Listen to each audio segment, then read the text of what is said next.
Well, yeah.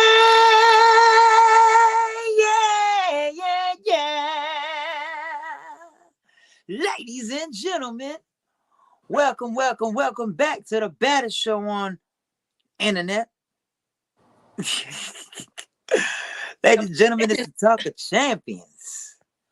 It's your man Stan Micah, the true king of R&B, and as always with my lovely, amazing, the beautiful, the talented, and everything else I can't think of at the moment.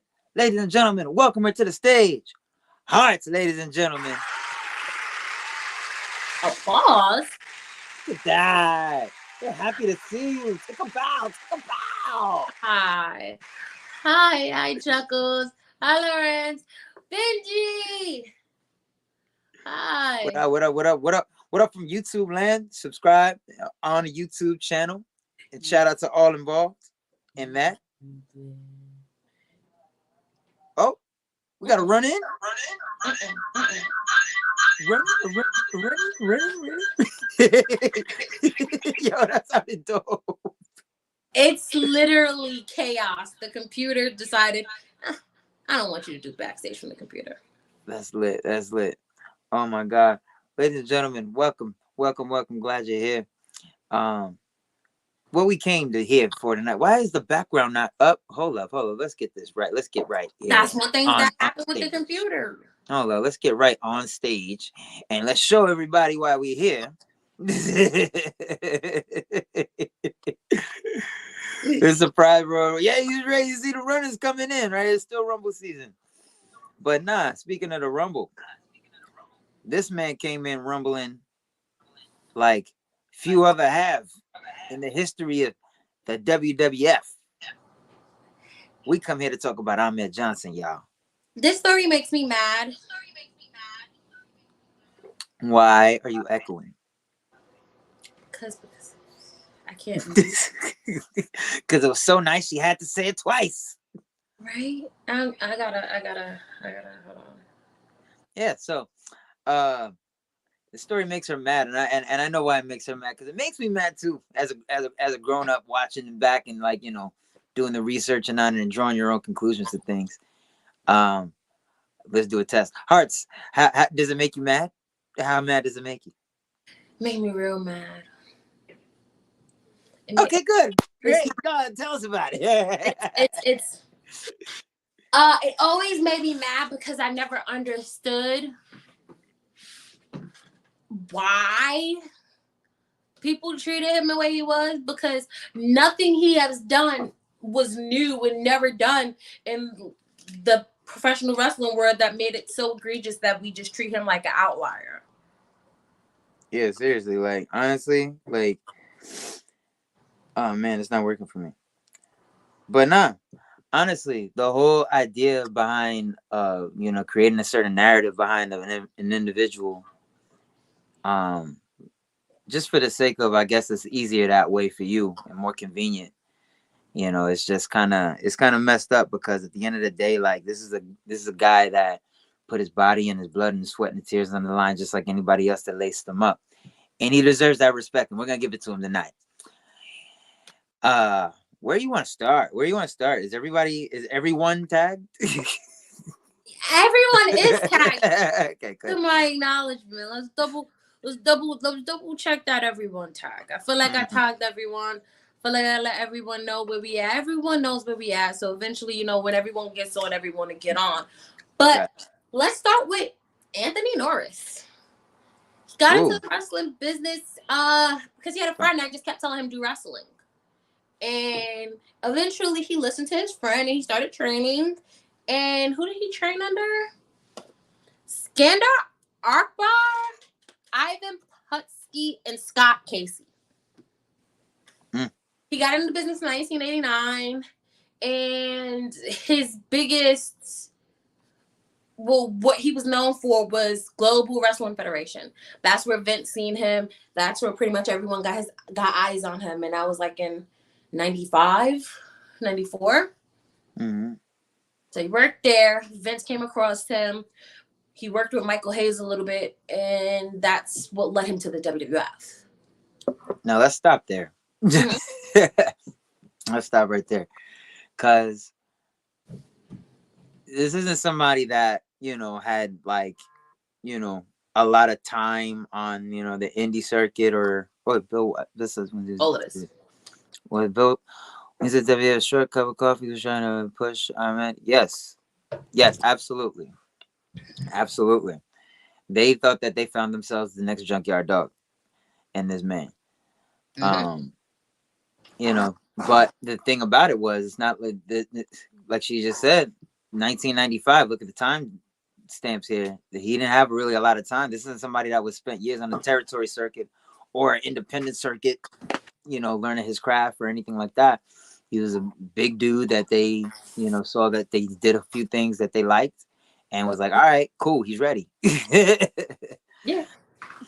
All right, so they snatch him up, and honestly, you get a lot of that today too. You get a lot of that today too. You get people that, and honestly, sometimes I guess the goal is to get one of these diamonds in the rough with like that. They're looking for the motherfuckers that don't really notice craft like that, aren't really brainwashed by the whole thing already, so that they can mold them. So I don't know. So, hey, Sparrow. So, Jordan.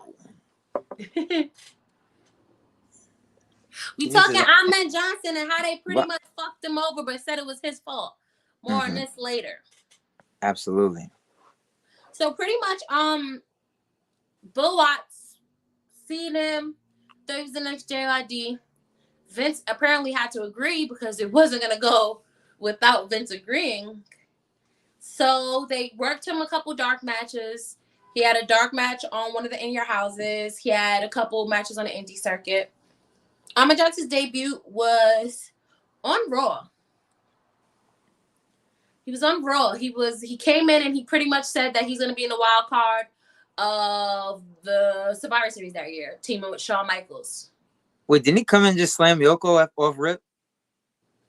After he came in and said he got jumping into the Royal Rumble. So it was just a promo, it was backstage. He said what he's going to be. He said what he's going to do. And then he slammed Yoko. Boom. So next week, he came in and slammed Yoko. Wait, pause right there. For all the shit talking that's thrown in this guy's direction, this guy, the first thing he does besides cut a promo is slam Yokozuna. Like, you're gonna tell me that they don't have, they don't have that? I'm at the time is. Exactly. They don't ask him about that time. Matter of fact, they did, and he said how Yoko didn't want to take the slam for him.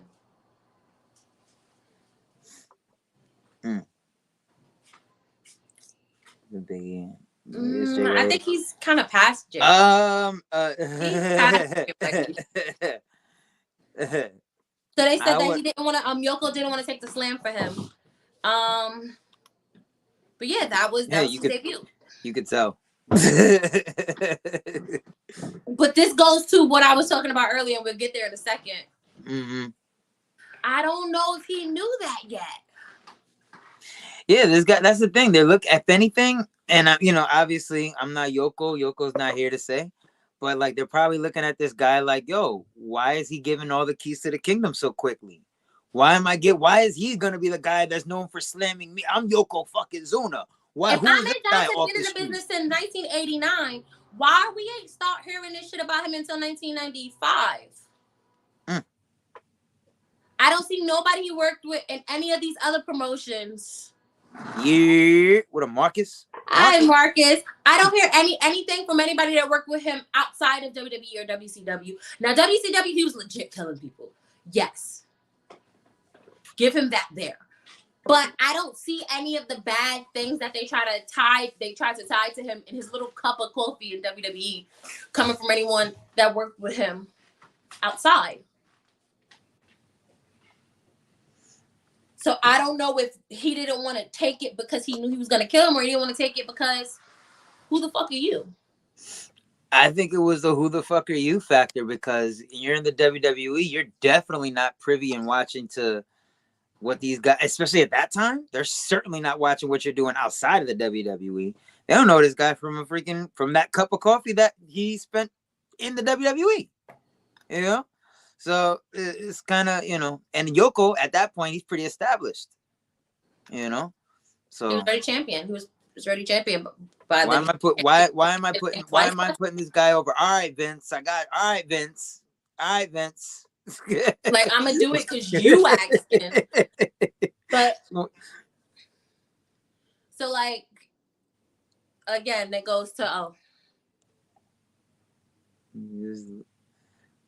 used to lose like bad news, bro. Listen. Man had charisma, man. Man was like one of the goats at the freak out, son. Like, honestly. So he slams Yokozuna, and this is all in the first couple of weeks. He comes in, and he's a part of the 3 Soul Survivors and a Survivor Series team, which is Shawn Michaels, Bulldog, and him. He eliminated Yoko. He eliminated Owen. And this is just within the November he debuted.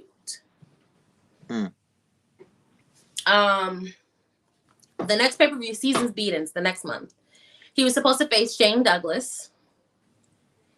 And the story goes, Shane Douglas was pretty much saying, no, I'm already busted up. No, I don't want to wrestle him. He's going to do this. He's going to do that. Shane Douglas at the time was Dean Douglas, and he had no foot in the door to deny a match with anybody. So at Seasons Beatings, he wrestled Buddy Landel. Beat him in 42 seconds. Buddy Landel put him over. Buddy Landel getting get hurt. Was whatever. Again, only a month in the company. How does he have this? Oh, he hurts people. Already tied to him. Probably happened one time, like as we've seen, it probably happened one time, and then on top, okay, boom, right? Something happened. Thank you. Yeah, exactly. Boom. One. Dean Douglas. Number one. Number the two. Best, like he's his friend.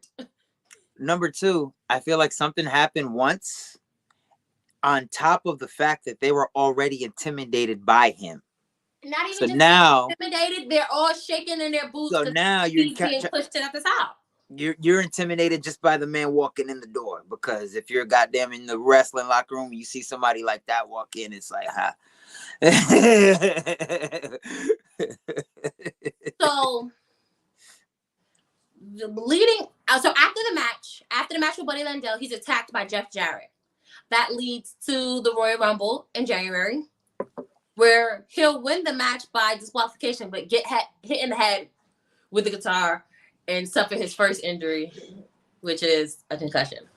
Yeah. So we're gonna keep count too. We're keeping count tonight too, because I want y'all to really pay attention to this, because this is my whole thing on the man, the injury account. So that's one between the years 1995 and 1995. Go ahead. But with Ryback, it was CM Punk saying it. So it held ground because CM Punk said it. Yeah, that's the thing. Ryback, okay, boom. Ryback was put in the situation with CM Punk to where Shawn Michaels would not have allowed himself to be in that situation with Ahmed Johnson, and did not allow himself to be in that situation with Ahmed Johnson. No. More on that later. I'm jumping ahead. Didn't even allow Ahmed Johnson to think that is. Jumping ahead.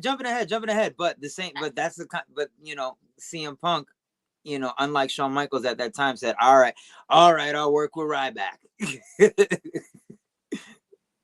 Yeah. What up? Girl, shout out to PR. Shout out to Krista. We love y'all. All day. Alex. Man. So I love YouTube. YouTube is popping tonight. I love it. Right? So this is shout out to y'all. This is January, right? This happened. When did he come back after the concussion? He came back. Couple of weeks after. It was right? a few. Yeah. It was only a few. He didn't miss a lot of time for that one. But nonetheless, first injury, concussed. So everybody's saying he's dangerous, but he gets injured first. Well, that's the thing. A lot of the times that they were saying that he got injured, he would injure him. A lot of times that's another thing that they would say about him being unsafe. A lot of the times he would get injured doing his own shit. But this sometime that he got hit with somebody else. This is before all of that was even proven to be somewhat true. Exactly. Chip said, "Oh, he had all those pads. He wasn't trying to hurt himself. He needed more. He needed one on his head. He needed more. All them pads, that shit still ain't work. Shit." Okay. So he comes back. Cool. And his next big feud storyline was it was leading up to WrestleMania, where it was Camp Cornette versus him, Jake Roberts, and Vader. No, not Vader. It was in Camp Cornette. Yokozuna. So now he's teaming with Yokozuna. Right? Mm-hmm. That match happens. That's the big match. And nothing really major in that match. Then we scroll down. King of the Ring. Mm-hmm. King of the Ring is where he becomes the very first black champion in WWE. Not just the first black intercontinental champion. The first black champion, solo champion, because Rocky Johnson and them. I'm not gonna say the other one's name. Well, no. Here's the thing: he's the first black singles champion in the WWE. Let's stop that right there. How long had they been around? And it took them that long to have one goddamn black man as a singles champion. Number one, that's wild to me. Number two, this man does not get any credit for that. This man does not get any credit. All this talk about representation of wrestling today. This man literally gets no acknowledgement for being the first in the WWE to hold a single title. A singles title. A single title.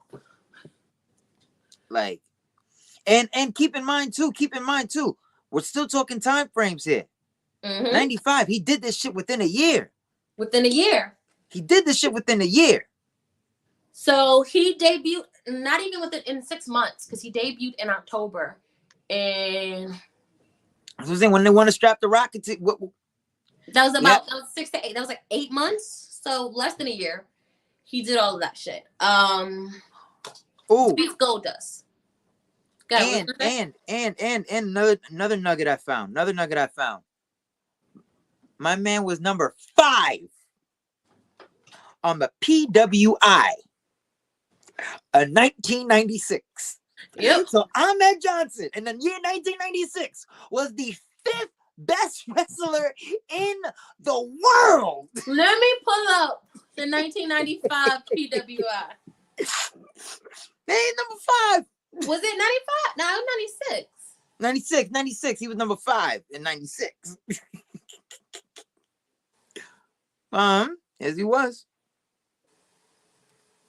Yeah, Rico said this motherfucker. Yeah, he's still doing his entrance. Go ahead, you do it. I got it. It took him mad long to get from the fucking limo to the. Big T had an interesting WCW run, but also felt like WWF. Of course, well, at that point, it was already. It was done by the time he got to WCW. It was already curtains. By the time he got to WCW, he was already pushing 40. Mm-hmm. Because he lied about his age. That's one thing that he did. Yeah. He said he was about 10 years younger. Okay, like that kid in Hardball. The top 5 of the 1996 PWI goes as number 1, Shawn Michaels.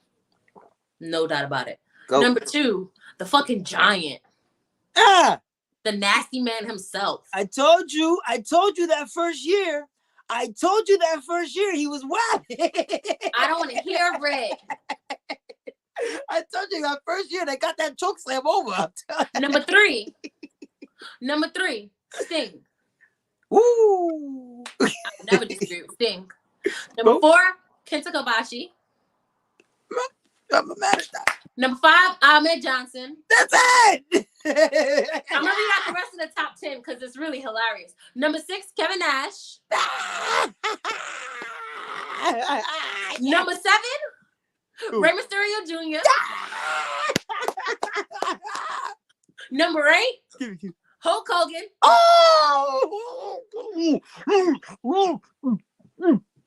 Number 9, Sabu. Nice, he made it. My guy. Number 10, That was the test feud. Ric Flair. Woo! Another goat. Love it.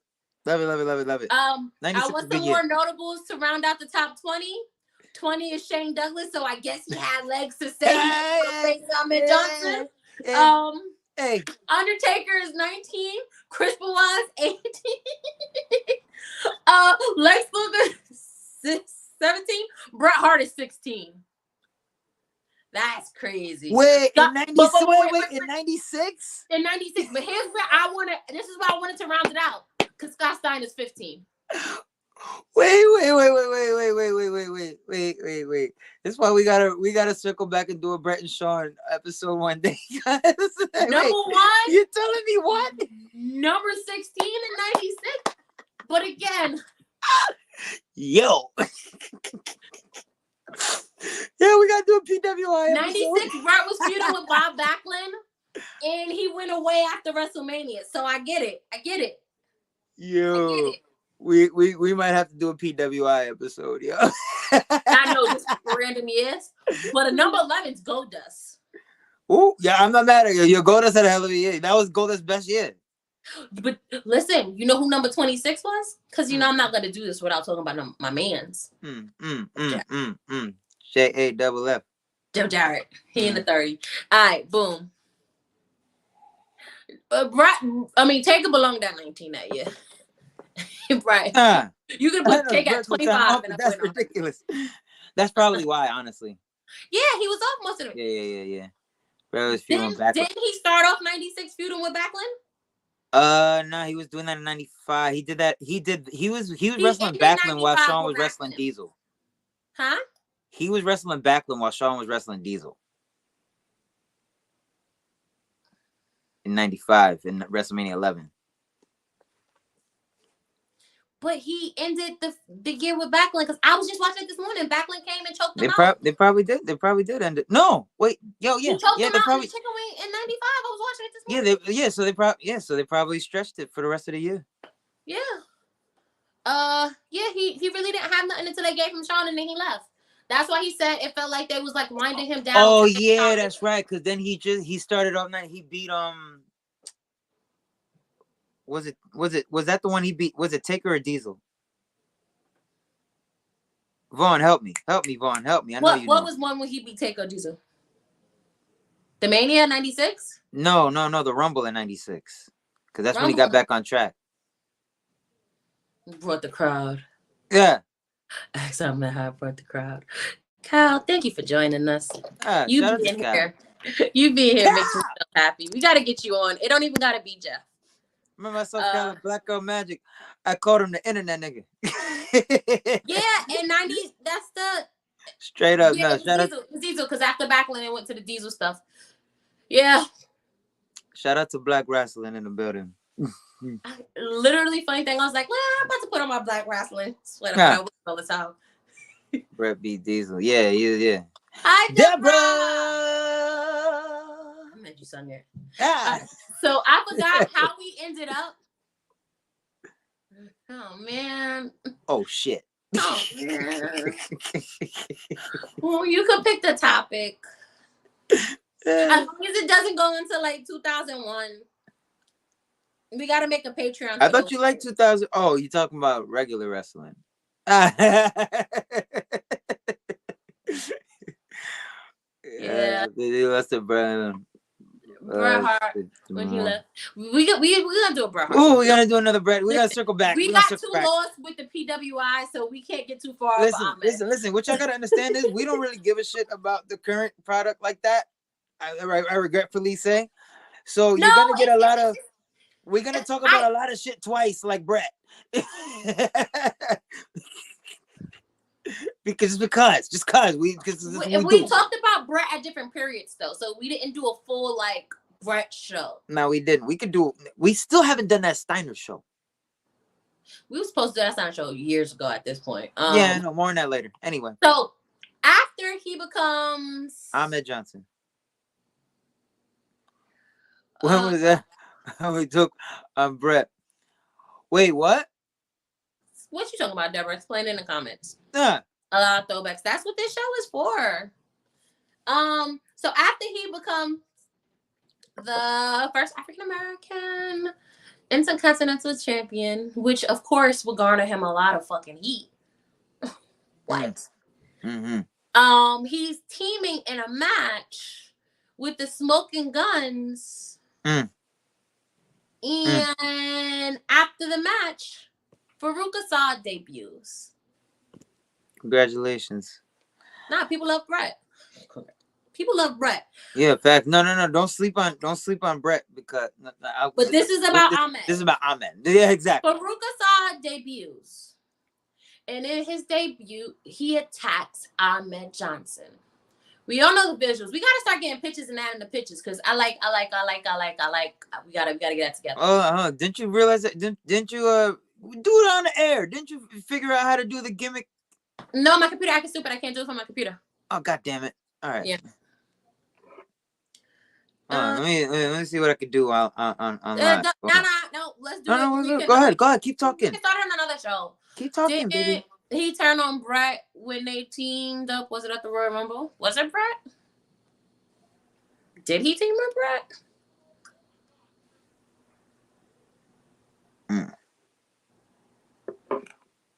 So,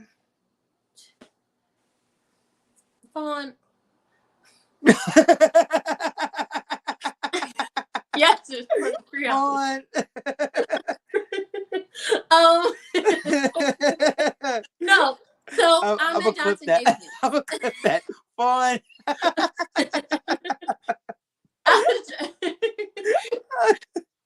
So Farouk Assad debuts. We all know what happened. Farouk comes out hot, fucking takes him out, fucks him up. But I want to pause it at that because I really want to get deep into this Farouk Assad shit. Please. In this particular incident. Former WCW World Champion, the first Black World Champion in WCW. The WCW that at the time, it was being tossed at them that they was kind of racist with the black people. Yeah, that's what happened with me. And you on live, you on the air. Oh shit! And you're gonna keep. Yep. Okay. Yeah. I'm sorry. That's what I was telling you. Well, don't worry about it. So, asshole. So this is Farouk Assad. This is Farouk coming from WCW. Ron Simmons. They say that he won his champion because it was being thrown at them that WCW was racist and all of that nonsense. This is him coming from the same WCW where guys like Rocky King and guys like Ranger Ross and it's a lot of actually black talent. Sonny Ono even says it. Those guys are actively saying how they're being told we don't need to book a lot of y'all N-words. Take it down. It wasn't even worth it. Wasn't even worth it. You did not worth it no more. It's okay. We gotta plan it out before the show. So, you got those guys saying that the black men in the show are actively being told that there's no room to book a lot of you N-words. You have Ole Anderson, a part of top booking and shit at WCW. Ole Anderson is a well-documented racist. And they said that he would say to, I hate Stan, call him Moondog.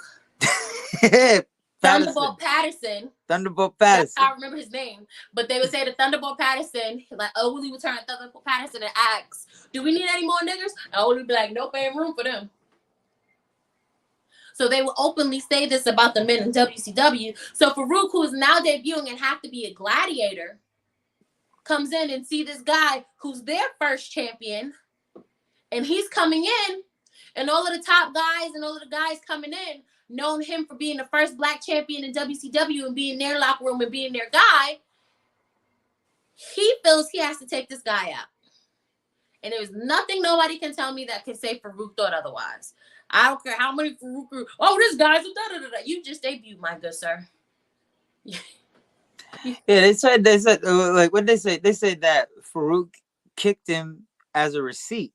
But that was Farouk's debut. There was no history to have a receipt. Today is Mark Henry, and he's recalling everything wrong. Yeah. Well, him and who else said that fucking shit? That it was a receipt. I heard somebody else said it was a receipt. Everybody was kept saying that shit was a receipt, and that was an excuse. But you ain't able to answer for that because he wasn't there before. There's nothing to receipt on. I think I remember what you're talking about. Yeah. Yeah, but you know, so then he goes out. So then he goes and kicks him. A Tuco Scorpio. So like this happens. Ahmed goes to wrestle another match. He wrestles this match where he actually wins and he wins a shot at the champion. He wins a title shot. Wins a title shot. He's supposed to be working with Shawn Michaels and all that shit. He has to go to the hospital because they find out that his kidneys is fucked up. Lacerated his freaking kidney when he kicked him for shoot because he was upset or I don't know. And Ahmed, even I was listening to Ahmed talk. Ahmed alluded to he admittedly didn't acknowledge Farouk right properly when in the locker room, and you know, especially for that time, that can go a long way. Given everything that Harsh just said about the history with the black champions and everything, Farouk coming in probably on the downer end of his career at that point, seeing this guy come in, similar to what we said to Yoko earlier, who's this guy new off the street, they're giving him the keys to the kingdom. I don't know. Ahmed felt like, you know, dude was jealous and then kicked him and tried to take him out on purpose. And he almost he could have killed him. Honestly, that was a life-threatening kind of injury. And Ahmed didn't go to the hospital the night it happened either. No. The only reason why they even knew anything was wrong is because he was sharing a room with Vader, and Vader saw him, he was up while Ahmed was sleeping, and he said Ahmed was breathing funny. And then they told him to go to the hospital. Right? So, that happens. He's out. He's out for 4 months. In order to keep the angle going,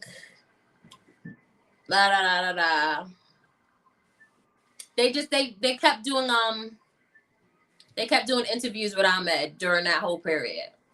You ever seen the interview with him in the red robe? This was why. See, but that like, let's stop there for a second because we got to understand like how delicate the situation is with a new talent that is not really that experienced, but is given this kind of position. The worst thing that could happen to you at that point is that you get injured. And the type of injury he sustained wasn't one where they could really put a time frame of when can we get our investment back. They didn't know whether this guy was going to pull through or not, or whether he's going to come back or not. So honestly, that whole thing, right? And he's set to go into the title picture. So that whole thing got stalled right there. Everything right there got shifted right from that moment. Yep. So not even just that. I didn't even jump into the when he won the championship. I was so busy to run and talk about Farouk. When he won the championship, he went back and his rental car had congratulations in words scratched on it. He believed it was from a fellow wrestler. He said a fan told him they seen Austin do it.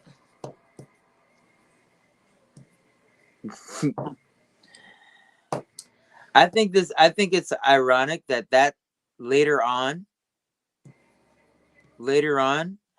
we saw that exact angle play out on television with the Nation and the Hearts and DX when they scraped you know what I heard they wrote? The N-word. Yeah. We saw that exact scenario play out later on television. So I'm pointing the finger in that direction personally. So again, this is like everything's piling up to explain why possibly he was hard to work with, because it felt like everyone was against him from the He had beginning. no friends. He had no friends. From He the had nobody beginning, on his side. he thought he was cool with Shawn Michaels, and he said the whole time, he said that Shawn Michaels would tell him things like WWF don't want a black champion yet. To write as a poster person for I just showed Stan all the Fun with Ahmed videos where they took his little end game promos and put what they thought he said. But yeah, so like the person that he's riding with at the time or pushed with at the time is telling him, yeah, they don't really want a black champion and all this stuff. And I wholeheartedly believe Shawn did that. Yeah, getting his Shawn head. Michaels at that time, I'm gonna believe anything anybody says about and Sean probably be like, you know what? From what I know, I given the person I was and where I was at that time, I won't say that didn't happen, right? But I just simply don't recall. Right? So he comes back. I don't even. It's not even. And she was just a piece of shit, and it was funny. Nah, it could be. So then when he returns, of course, naturally, he's feuding with Farouk, who is now in the Nation of Domination. Thank God.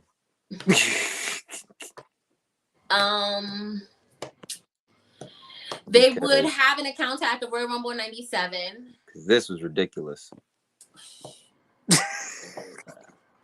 So they had an encounter at the Royal Rumble 97 and led to disqualification. Ahmed went by that. He teamed with Undertaker to defeat the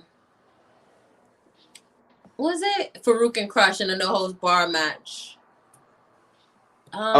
With the Legion? Yeah. No, when he teamed with the Undertaker, when the Undertaker said, if you wait, we'll get him together. If you go alone, you'll get killed. But if you wait, we'll get him together. And then Ahmed turned and said, you'll be dead enough if you touch me again. I think that was a little, yeah. See, but that's the thing. That's the thing. Like, this guy was always, up until a certain point we're getting to, positioned at the top of the card, working with top guys. Like, this was not. He was not a little. With the Undertaker. He was a big fucking deal. And because even after that, it was just a concussion, and it was the kidney. Yeah, right there. We're only at 2. So goes on to WrestleMania. Actually, wait. This is a good time to get into 3, the Splinters, because this one he came back with the 2 before. Is it? Yeah, he came back before, and he got a splinter, and it got infected, and he had to go to the hospital. Yeah, had put an IV in him 5 days. They said. So this is when the things are starting to seem very unlucky. Like, yep. It's like, geez. The concussion on the guitar, Farouk attacking him on purpose, assaulting him, and now Splinter takes him out. All right, where are we at now? WrestleMania, they did the street fight. Oh, by the way, he ends up hurting Farouk on purpose when he came back. He ends up hurting Farouk. So here's the thing about him and Farouk's beef. I noticed, like, they kept hurting each other and taking each other out. So this is why this Nation feud lasted so long, because every time that they were set in position to further it, one of them would be hurt, and because one of them would be out, they never were able to really come together and reconcile. There was always that bad blood between them. That's why this shit lasted and lingered for so goddamn long. Didn't put.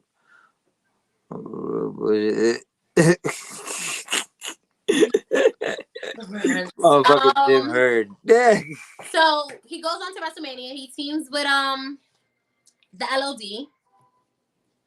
And even with that match was one of the higher profile matches on that WrestleMania. Facts. Like, that's one of my favorite. Yeah, honestly, it's probably one of my favorite matches ever. If you listen to other people talk about it or say it, they'll talk about by that time, people didn't care about Ahmed Johnson. People stopped caring about Ahmed Johnson after they decided to put him in the nation for no fucking reason. Bullshit. They cared more about, they cared about him just as much as they cared about the LOD at that point. So, get the fuck out of here with that. This guy was still over. This guy was still hot. But it gives credence to what I said before. When he had that injury, that slowed his momentum down, even to where it was. So now people starting to already look at him different. It slowed his momentum down, but then WWE still brought him back up. They still did. But now that question is like, is he? And on top of the everything else we say, you know, Street Fight. Yep, facts. That's one of my favorite WrestleManias. WrestleMania 13. Hi, AJ Jones. AJ. Yes, it was. That's where That's he got over the "you're going down," the "you're going down" stuff. I can't even say it because I can't. He sound like a dog when he say "you're." Try it. No. Why? Mm-mm. Why? Because you asked me to. Nope. I would have probably tried, but since you asked me, no. Oh, that's fucked up. I know. I love you. Even with that, the "you're going down" was over as hell. Let's see. June 97. He turned on the Undertaker and joined the Nation. Here you go. See, okay. You know why I'm not mad at this? Because they about to give that man the title. Off of the strength of that. And that's where I was going. I'm not mad at that. Because he said it was weird and silly. I could see where people could think it's weird and silly, but you got to remember, this is pre-Rocky Maivia. So the Nation needed a star. A Nation needed the one. And it was going to be Ahmed. But this is his knee injury, correct? Until. For about a week. Literally a week. Matter of fact, is the week it happened? No. It wasn't even a week. Wasn't even a week, baby. Wasn't even a week. He turned on the Undertaker, right? Mm-hmm. The next week he comes out, give that promo. Look like the Black Dawn Guard out there. Look like the most dominant member of the Nation of Domination ever seen. Ever. Came out there so much so that Vince McMahon, this is Vince McMahon excuse. He said, I took one look at you guys walking out on television, and I couldn't do that because you guys just beat everybody up. No one believed you guys would ever lose. Bullshit. You know what happened that same week? This man got into a pull apart with the freaking the biker guys, and somebody landed on his knee and it took him out. Not even him to himself. Somebody just landed on him. You heel turn 1 week, and we're all right, cool, boom. This direction we're gonna go. This Nation of Domination shit, new look, new attitude, everything. We're gonna give you the belt. You're gonna be the first one, right? And then next week, right. So I want to touch on this as well as this. The feud with the Nation wasn't silly. No. And it was very well explained that him and Farouk hated each other. It was silly because it was it was annoying because it happened. So for what I said, it happened for so long because these guys kept getting hurt. And it never ended. Right. And then he joined them. Yeah. And then he was kicked out. Yeah. And then he got in hindsight, it was okay, enough now, but it wasn't silly. And then I want to jump because it wasn't silly because of this. And when you listen to their promos. Thank you. You heard why they were feuding. That was his his promo when he joined the Nation was his best promo. His best promo. Just moments before he got hurt again and got taken out of the game again, this man gave his best promo to Vince McMahon. Did he get Ahmed's spot? No, he got the Rock spot. Wait, didn't know that. So Rock got Ahmed's. No. He's right. He's In right. the nation. Right. When Ahmed went out, they replaced him with The Rock If you want to be on technical, some Warren Sapp shit. if you want to be technical, DOA is Taker's bike crew because Chains and Crush are Undertaker's real life homeboys. I don't know how cool he was with the Harris boys, but he probably was. DOA. Right, Yeah. the DOA. I couldn't remember their names.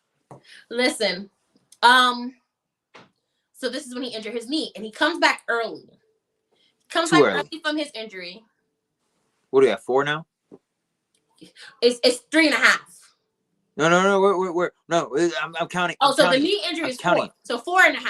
4. No. I'm yeah. All right. Cool. Yeah. Then you re-injure the knee because you come back too early because whatever, and now you're out again. Hey, Jersey. Yes, that's DOA. Yep. Nails wasn't in DOA. Nails was already gone at that time. James Nails done. Wasn't Nails the one that wasn't he the jail guy that yoked up Vince McMahon? Nails was the jail guy that booked the. Oh yeah, no. That was that he wasn't there. It was Chain. Yeah. It was Crush. Yeah, Nails. No. That guy was out of here. That guy was long gone. Yeah, he was in DOA. Livewire. Yep. And facts. That explained their feud. Yep. You can listen to that and hear their hatred for one another. Yep. It's literally that. Farouk said, you're here and you're in the way of what I want, so I'm taking you out. Yeah. Basically, yeah. It wasn't even basically. Yeah. That it wasn't hidden at all. Nels exactly was the jail guy. So he comes back 4.5. He comes back on his knee that he injured too early. So he re-injures it. So he's out some more. His spot in the Undertaker match goes to Vader. It's kind of funny because when they wanted him to face Shawn and that all that happened, it went to Vader. Yeah. So this is now the second time within the same calendar year. No, it's not the same calendar year. But it's within a year. Within a year. The second time within a year that you are being set in position to be in the WWE champ or have a WWE championship program, and it is now derailed because of injury. He was the fake. He was the fake Taker.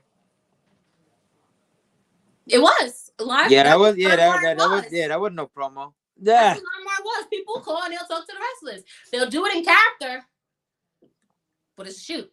So then he goes out to the injury. He's out for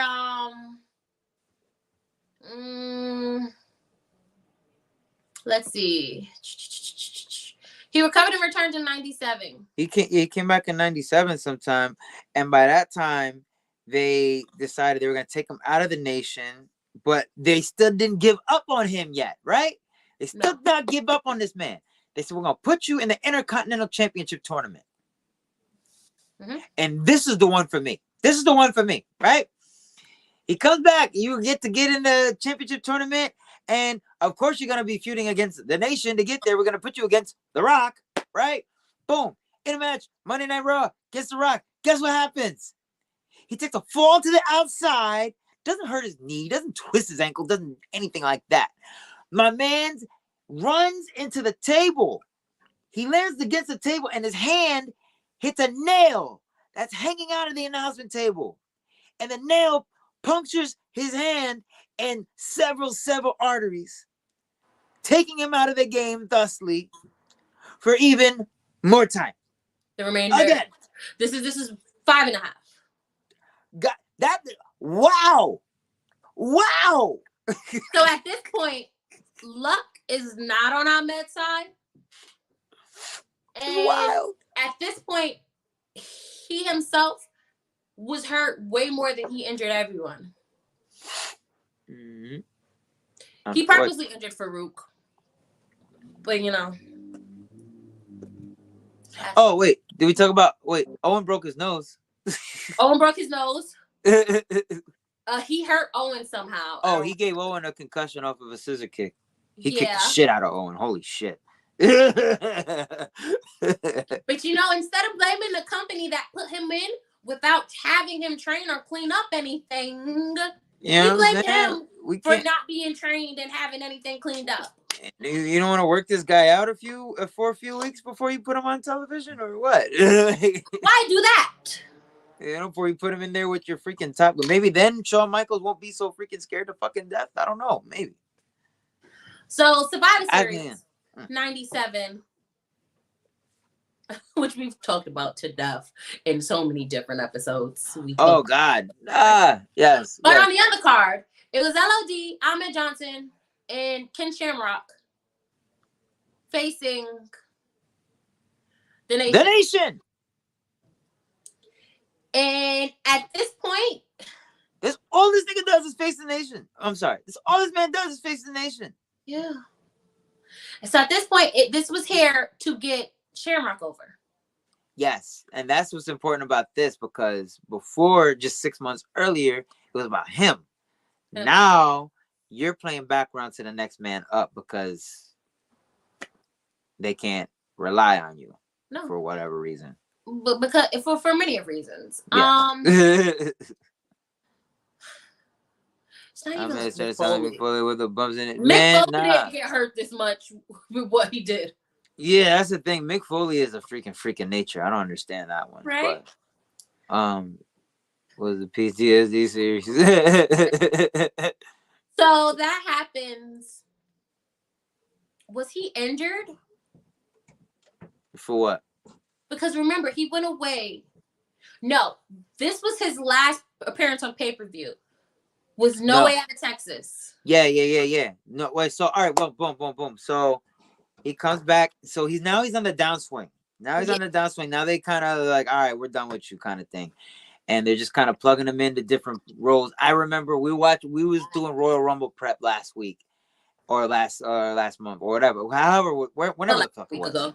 Whenever the hell it was. We were doing Royal Rumble prep, and I'm watching 98 Royal Rumble, and I'm watching Ahmed walk out to the ring, and I don't think I've ever seen a more defeated Royal Rumble entrant. Like, this man walked out there. I don't think I've never seen anybody enter the Royal Rumble so over it. Did you see how I was like glossing over it? Dude, they barely played his music. They barely even had the camera on him when he walked to the ring. They showed him, and then they went to the bullshit action in the ring. He rolled his ass in the ring like he was just getting up out of bed, and he was gone like a minute later or some shit. It was ridiculous. And the last time that he wrestled for them was at No Way Out in Texas, where again he was background. And the DOA against the Nation. Again, that's all this man did for the rest of his career in the WWE is face off against it and trying to loosen up that feud. That's wild. Indeed, he was a shell of himself. He was a filler. I'm sure he was out of shape. No, actually. At that point, no, he wasn't out of shape. He was hurt if anything, his body was trying to still recover from his injuries. But that man was still very much so in shape. So this is the beginning of 98. For some reason, we was listening to it. They said he was out at 98. I don't know if it was an injury or what. And they put him in the ring with Tom Pritchard. And who else did they have him there with? He said he was down there with Tom Pritchard, but they was working with. He was doing work and stuff, getting prepared to come back. And they said that he and lost 38 pounds. Late 97, early 98, lost 30 pounds, went from 300 to freaking great attitude, looked great. So after No Way Out in Texas, while still in Texas, it said that Vince comes to him and says, I want you to put over Kurgan. They're going to beat you up, drag you out, And Ahmed just said, I can't do that. And later on that night, Ahmed tells Vince he has to handle business, and he just leaves. Ahmed says, I told him I couldn't do that because my sister was dying, and I didn't want that to be one of her last visuals of me. He said that 15 minutes before whatever match that they was having him do, he got a call. His sister's in bad shape. He said, I gotta go handle business. Didn't tell anybody why he had to go. And his sister died later that week.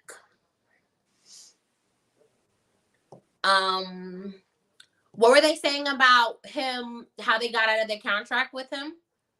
They said he breached his contract because he walked out. And yeah, they're basically saying he breached his contract because he walked out, but since what they were gonna have him do wasn't consequential I either think that was way. the Kuwait Cup. The Kuwait Cup that he won. He did win the Kuwait Cup. Yeah, he won the Kuwaiti Cup. But basically what they said, it came down to like, yo, look, we own you, but what we were gonna use you for, you didn't really mean shit to us anyway. So you're lucky. So just get the fuck out of here, basically. So That's they got basically out of that's basically contract how they got out of that, because he did breach the contract by not showing up, but by it telling didn't. them no and then leaving. But it didn't. They felt it wasn't going to impact them either way, so it was just like, eh. Yeah. They felt it was a win for them, if anything. Either way. So that was pretty much the end of Ahmed Johnson in WWE. He'll go on to WCW, out of shape, Harlem Heat 2000. We could talk about that later. Mind you, they didn't know. He never told them about why he left. Oh, I was gonna jump into this. We're not done with the Ahmed talk. Oh God. I just want to dust over what happens. If y'all want a Harlem Heat 2000 storyline, we can give y'all that. Seems popular. Short, sweet, and I would love please put me on, because I don't really know what the hell that was all about. So pretty much Harlem Heat 2000, Booker T and Stevie Ray was having a feud. They brought in Midnight, and she was just saving Booker, and Stevie was like, hey yo, who's this? Bye, right? So they feuding. Booker T's like, yo, she saved me, she got my back, we're gonna be Harlem Heat together, all three of us. Stevie wasn't with it. Then Stevie goes back to the hood like, yo, I'm at the hood, you ain't the you, and I'm still me, you don't have time for the hood, pretty much. This is when I found out they wasn't from Harlem, because Stevie going back to the hood, it said Fifth Ward, and I was like, that's not in Harlem. So it's like, you ain't you, I'm me, it is what it is. I went to the hood, end of the match, I sold out. Ahmed Johnson comes beat him up. Everybody's like, Ahmed Johnson? But now he's known as Big T, and apparently he has family ties with Midnight.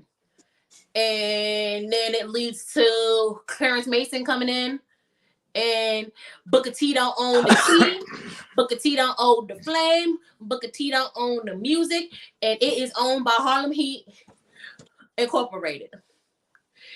It goes off the rails after this got this was good. This was good up until you don't own. And this was I could dig this up until the you don't own. That's what I'm saying. We can make this a thing, but Ahmed didn't look good. It was a bunch of Peru punches where he almost plunged people into hell, because he wasn't what he was, and he wasn't really great when he was what he was. But that could be a story at another time. I want to jump in to how he departed, because I heard JR say it wasn't celebrations, but it was just like, we're gone. And I want to jump into how they made it seem like he was a locker room pain, and how Farouk actually became, the locker room leader. So since he's the locker room leader, of course the person he hates is the locker room pain.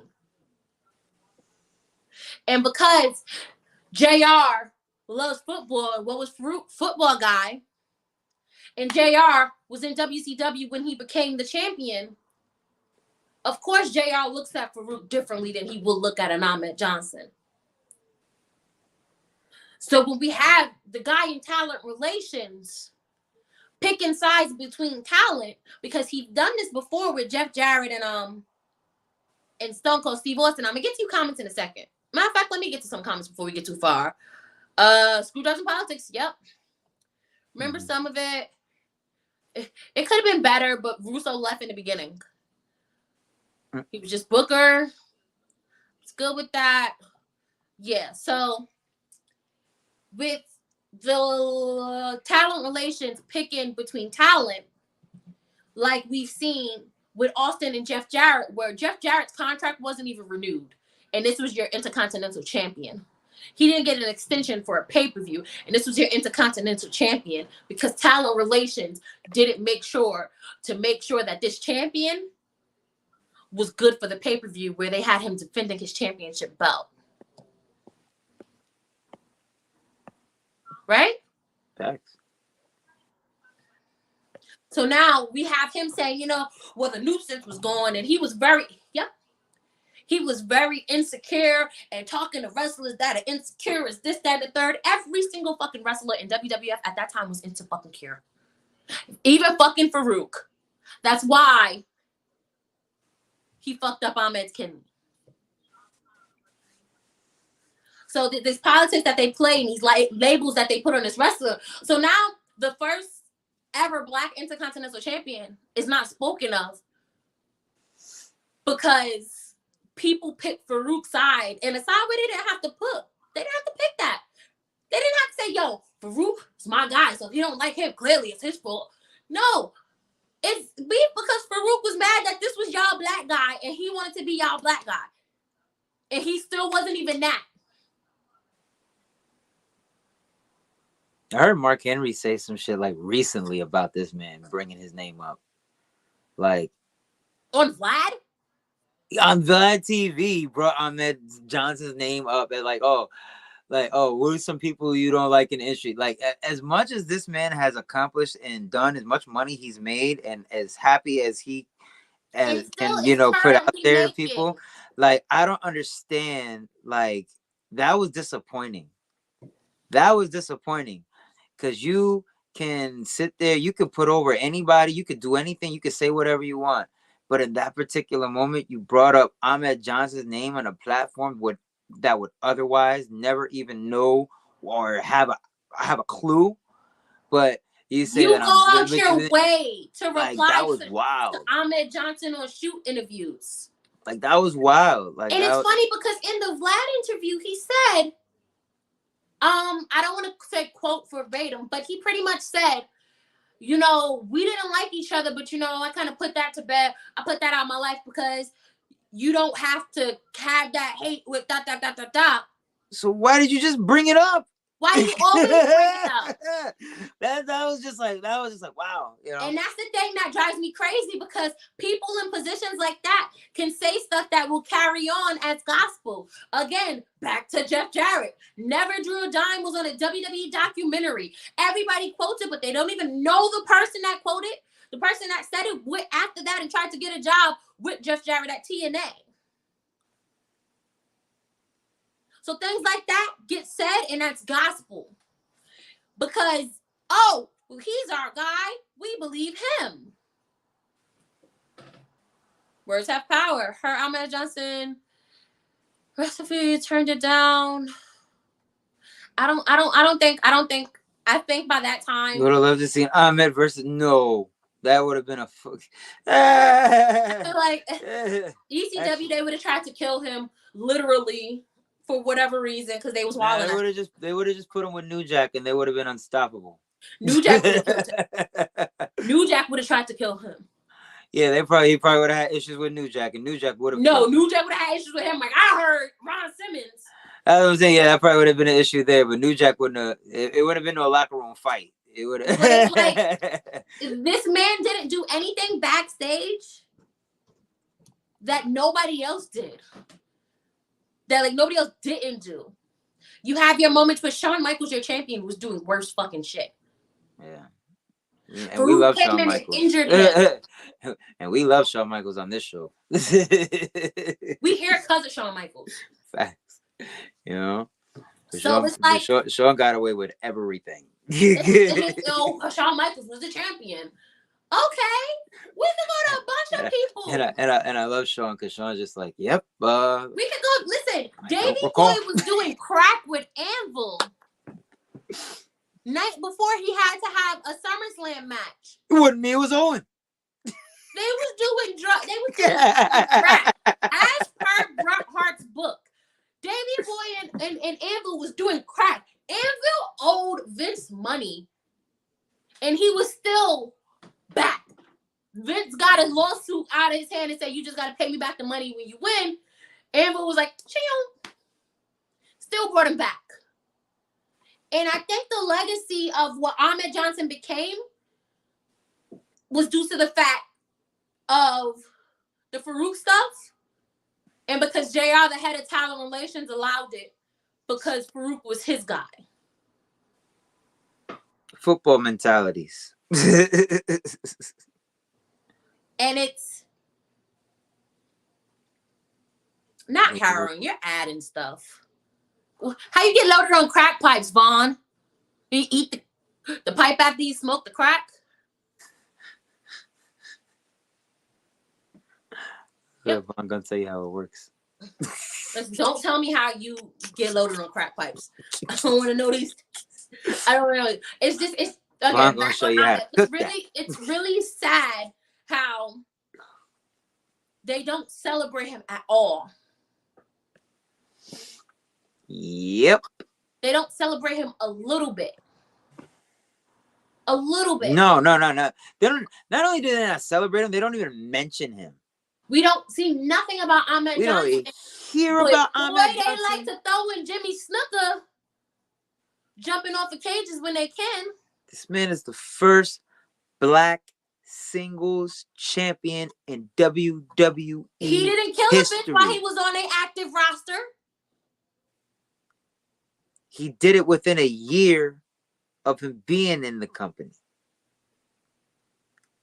They treat him worse than Benoit. Because he ain't never get... No, because Benoit, though, even to this day, you'll still have motherfuckers talking about how great of a wrestler Benoit was. Don't nobody say that shit about Ahmed. And Benoit was chasing down niggas in hotels and banging on their door at 4 in the morning. Yeah. So, I will keep ranting about the same thing. But, of course, those who's in the chat, open up with your comments or questions about, you know, Ahmed. Because I'm pissed off at this story. Yeah. Well, I also want to say he went on to play Suge Knight and MC Hammer. Yeah, and this picture we took is pretty funny. We just want to highlight this for a second because this is we found this, and I couldn't help but to make it the graphic of today's show.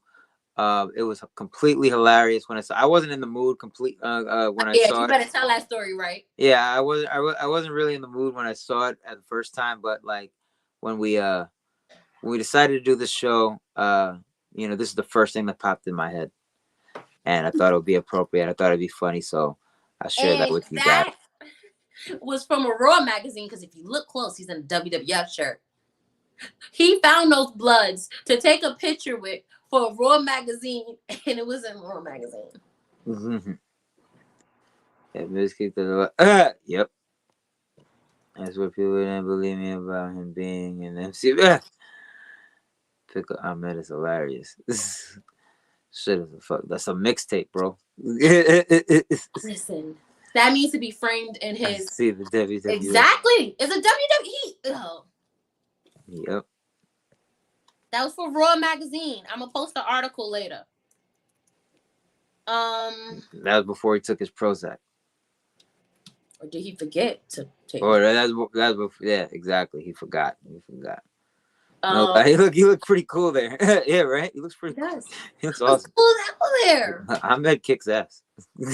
Ahmed rocks. We love Ahmed over here, especially after we did this for this show. We was looking around like, hey yo, somebody got to get his man some flowers. Yo, somebody. Feel me? Shit. Oh, there's representation talk out here. Also, that Raw magazine is where we get all of the pictures of him and his Daisy Dukes and wife beaters. There's a fire picture. You know what I'm saying? Red hot.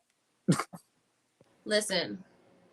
On this show on, I want people to give Ahmed the justice and love he did because he was our Black Ultimate Warrior. Look, Vince told him keep it up, my nigga, and told him to take that picture. That was from Raw magazine. You don't see old girl laying on the bottom? I love how this is cut out. How she just laying on the bottom of us. Oh, let's just show this picture some more love. Yeah. Look at that masterpiece. Yeah. We can share to the group later. Yeah, definitely. Like in its entirety, because the graphic cut out these guys over here. You know, Son. but yeah, I guess shout out to all involved there. Look at him looking up, let him hand throwing up Sue Woo. Big blood Ahmed Johnson. All that. Shout out to Eric Bronson. You know what I'm saying? Is there anything you want to end with on this Ahmed topic? I know What I went off on what a am I rant. supposed to say? Uh, nah, just nah. You just be more careful with the narrative that you put on people, especially people that put their bodies on the line and sweat in the business just like everybody else did. Be more careful. If you want to ride with what people say, just at least do the research and listen to that person's side of it too, and be understanding of it and be empathetic. Just to, not everybody has, the same kind of experiences as you. You know. Like, I know I listen to my favorites and be like, yep, that's what happened because my favorite said so. Mm. But I also listen to the other side before I say that's complete bullshit, Yeah. Like, this is somebody that should be, I'm not going to say he should be fucking exalted and praised and all that. No, I'm not saying that. But he definitely does not deserve to be forgotten and shoved aside the way that he has in the last 30 to 35 years, the way he has. So, nah. Like, nothing he did in the business was as egregious as Mark Henry will tell you it is. Or as other people have done that are revered. I can literally. Like, I'm thinking about one in particular right now that I promised that I will not say out loud to anybody else. But you know what one I'm talking about, and that's wild. You know? Pac was shitting in people's sandwiches, Mark Henry.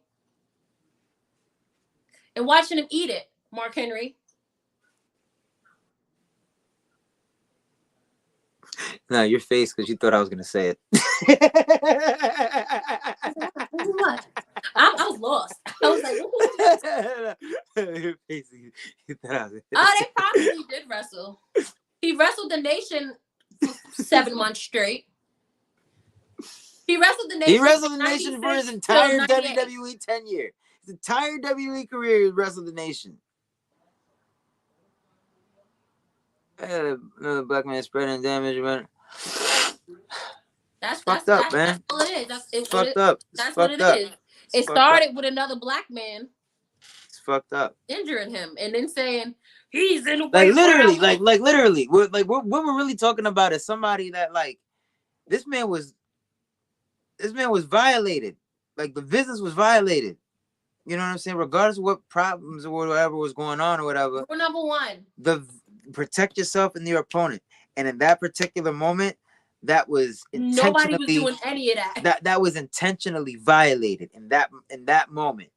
So anything that happens after that, the fact that anybody tries to, like, put on, what initially happened was a disrespect to the business. So the cosign on the disrespect to the business is, to me, part of the things that make this business dirty. And make it, and not to say that's a dirty business, but this is the things that make it fucked up. You feel me? Yeah. So, let's just be more careful about how we, how we receive information. Like they say when it comes to WCW and everything that happened, the winner tells the story, and Ahmed Johnson lost. Yeah, absolutely. But the thing is, he's still out here, and the thing is, we still enjoy the product, and everybody here loves and respects professional wrestling. And if you don't respect professional wrestling, at least respect the motherfuckers that put their bodies on the line for this shit.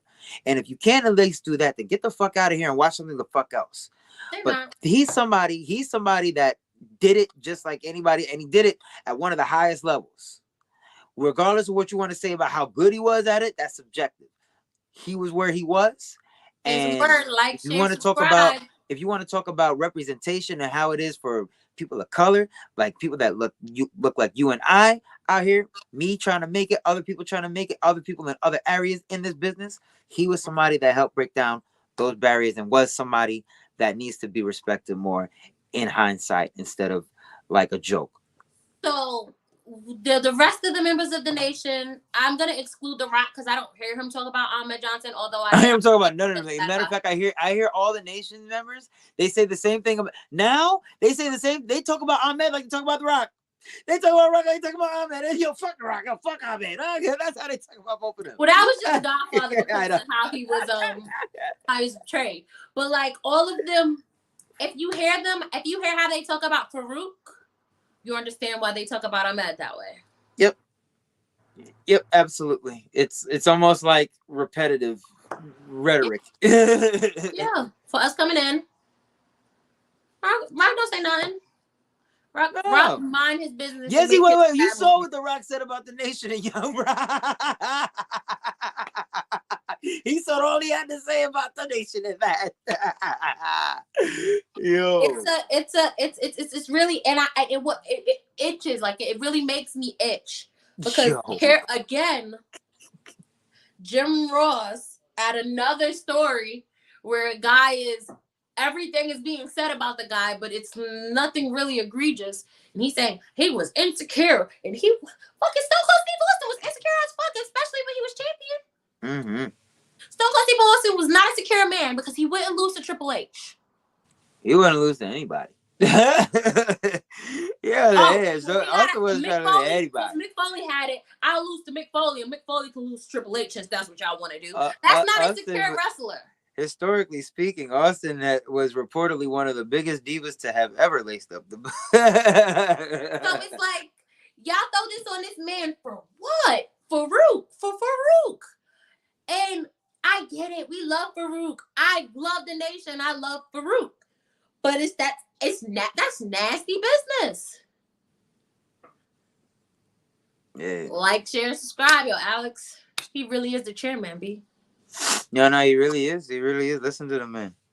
So it's like, I don't know. I don't know how to end this show. I don't know. Like, just be more careful about how you freaking receive and disseminate information. That's why I can't say be more careful because I be saying shit reckless. Well, no. So then take it to heart and be more careful. God damn it. That's really hard to do. Well, I didn't say it was hard. I said do it. I said fucking do it. Me too. Y'all watch it. All 80 y'all, whoever watching on YouTube, whoever comes back to watch it. Shit, let's all do better. Shit. Ahmed Johnson was really that guy. Yeah. Yo, and it when I was speaking on the Dean Douglas stuff, I don't want to work with him. Da da da da da. You have Buddy Landau come. He worked with Hunter. He was like, I don't know what happened to Hunter in the years since, but he was really good. He called the match. We did the match. Everything went off without a hitch. Mm. Do you know how crazy it looks on you if you don't know how to fucking guide a match and you want to sit there and be like, I've been wrestling for double-doops. I don't know. This story just infuriated me. It infuriated me hearing these people talk about that. It goes for freaking podcasters, in particularly the ones that don't really know what the fuck they're talking about. We go for everyone. It goes for the wrestlers too, because they don't be know what they're talking about too. And matter of fact, it particularly goes to the people that know what they're talking about, because y'all motherfuckers got. If y'all know what you're talking about, then not them. You got more responsibility. Yeah. But anyway. Everybody, be more careful, be more responsible, be better people. What do you want to say? I'm currently doing Black Wrestling History on the Tucker Champions page. It'll be shared to the Tucker Champions group. It'll be shared to the Tucker Champions Twitter. It is shared to the Tucker Champions Instagram, as well as I'm sharing it to mine. Learn about Black people, love on them. We always need to love on the Black people. Come see me beat down on Shotgun February 11th. Over in BCW, Bay State Championship Wrestling. Mm-hmm. And then March 11th, the Mission returns. Lone Survivor. Lone Survivor. Frosty, you threw me round. We're going to get you back. For while this is playing, I'll remind you that the Clippers back in 2020. Ladies and gentlemen.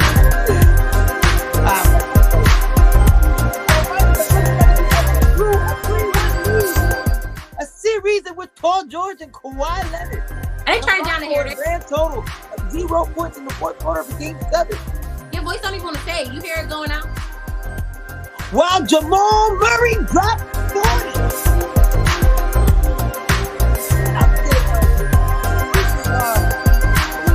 The champion.